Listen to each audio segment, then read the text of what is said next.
Welcome to the day 2 of the 10th week of the 52-week Bible hearing plan. Let's listen to Genesis chapter 36 to 39. Chapter 36. This is the account of Esau, that is Edom.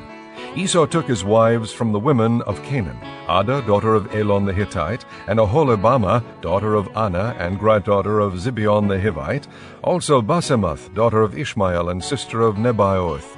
Adah bore Eliphaz to Esau, Basemath bore Reuel, and Oholibamah bore Jeush, Jalam, and Korah.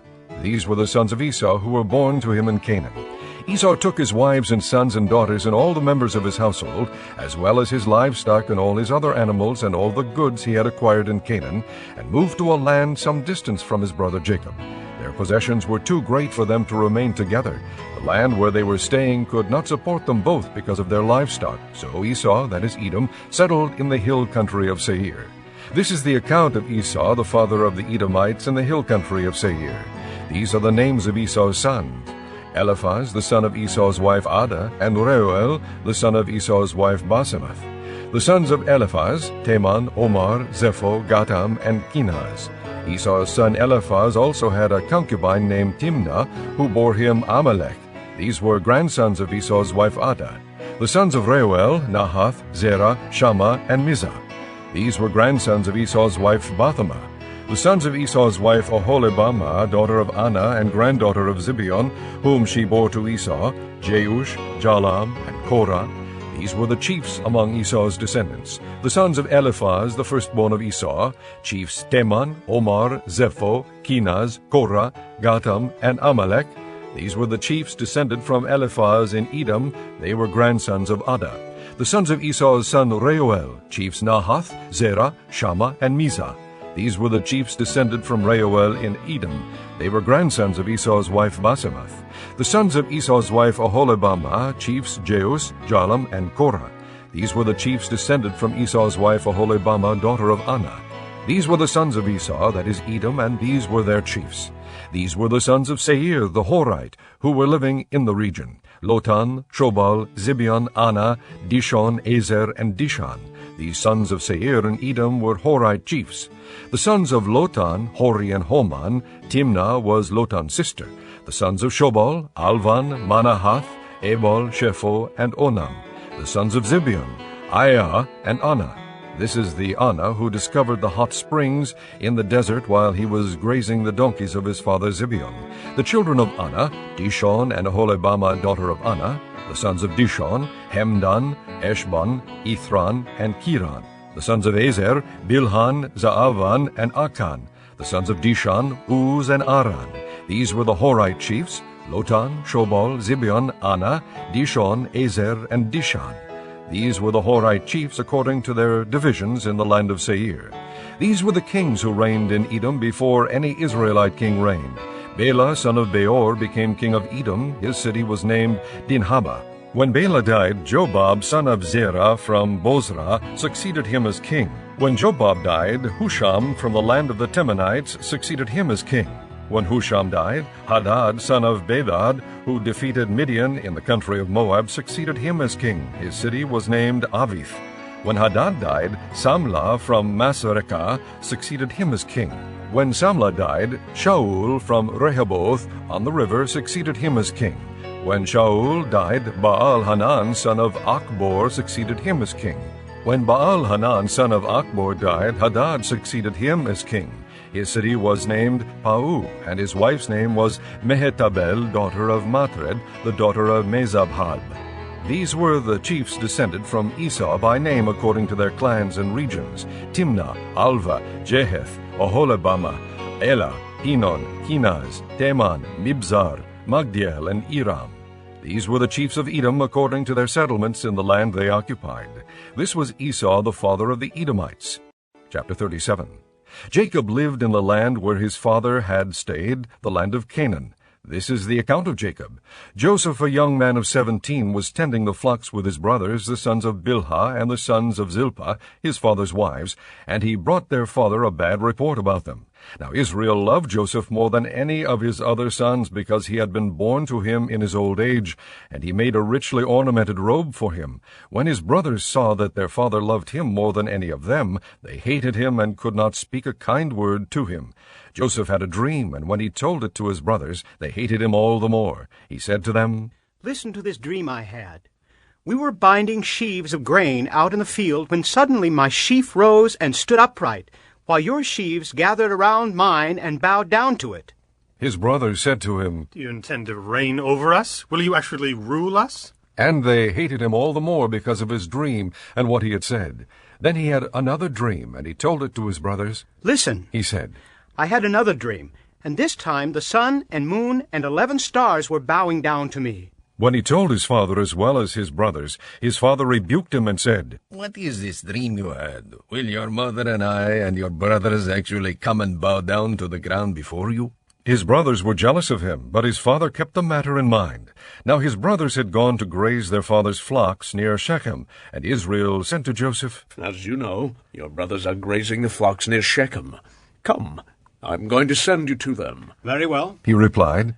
So he said to him, "Go and see if all is well with your brothers, and with the flocks, and bring word back to me." Then he sent him off from the valley of Hebron. When Joseph arrived at Shechem, a man found him wandering around in the fields and asked him, "What are you looking for?" He replied, "I am looking for my brothers. Can you tell me where they are grazing their flocks?" "They have moved on from here. The man answered. I heard them say, 'Let's go to Dothan.'" So Joseph went after his brothers and found them near Dothan. But they saw him in the distance, and before he reached them, they plotted to kill him. "Here comes that dreamer," they said to each other.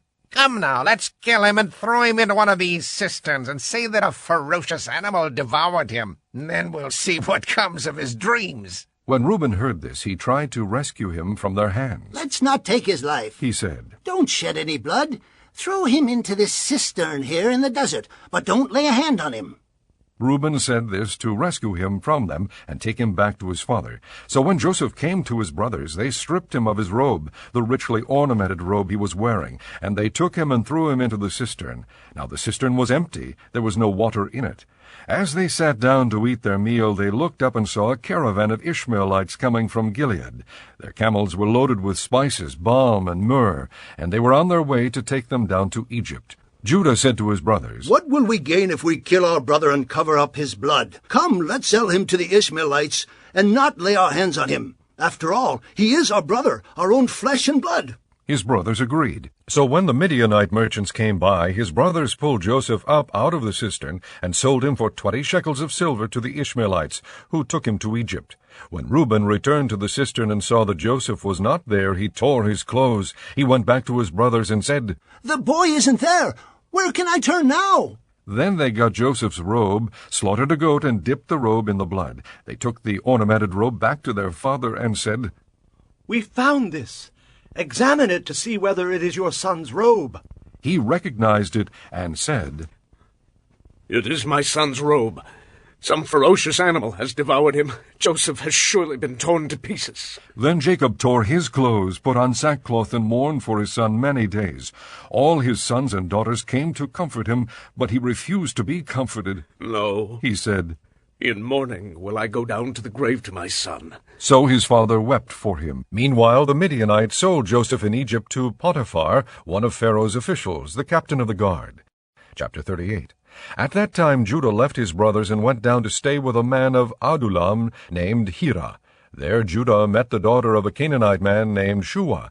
He married her and lay with her. She became pregnant and gave birth to a son who was named She conceived again and gave birth to a son and named him Onan. She gave birth to still another son and named him Shelah. It was at Chizib that she gave birth to him. Judah got a wife for his firstborn, and her name was Tamar. But Judah's firstborn, was wicked in the Lord's sight, so the Lord put him to death. Then Judah said to Onan, "Lie with your brother's wife and fulfill your duty to her as a brother-in-law to produce offspring for your brother." But Onan knew that the offspring would not be his, so whenever he lay with his brother's wife, he spilled his semen on the ground to keep from producing offspring for his brother. What he did was wicked in the Lord's sight, so he put him to death also. Judah then said to his daughter-in-law Tamar, Live as a widow in your father's house until my son Shelah grows up. For he thought, He may die too, just like his brothers. So Tamar went to live in her father's house. After a long time Judah's wife, the daughter of Shua, died. When Judah had recovered from his grief, and he went up to Timnah to the men who were shearing his sheep, and his friend Hira the Adullamite went with him. When Tamar was told, Your father-in-law is on his way to Timnah to shear his sheep, she took off her widow's clothes, covered herself with a veil to disguise herself, and then sat down at the entrance to Enaim, which is on the road to Timnah. For she saw that, though Shelah had now grown up, she had not been given to him as his wife. When Judah saw her, he thought she was a prostitute, for she had covered her face. Not realizing that she was his daughter-in-law, he went over to her by the roadside and said, Come now, let me sleep with you. And what will you give me to sleep with you? She asked. I'll send you a young goat from my flock. He said. Will you give me something as a pledge until you send it? She asked. He said, What pledge should I give you? Your seal and its cord, and a staff in your hand. She answered. So he gave them to her and slept with her, and she became pregnant by him. After she left, she took off her veil and put on her widow's clothes again.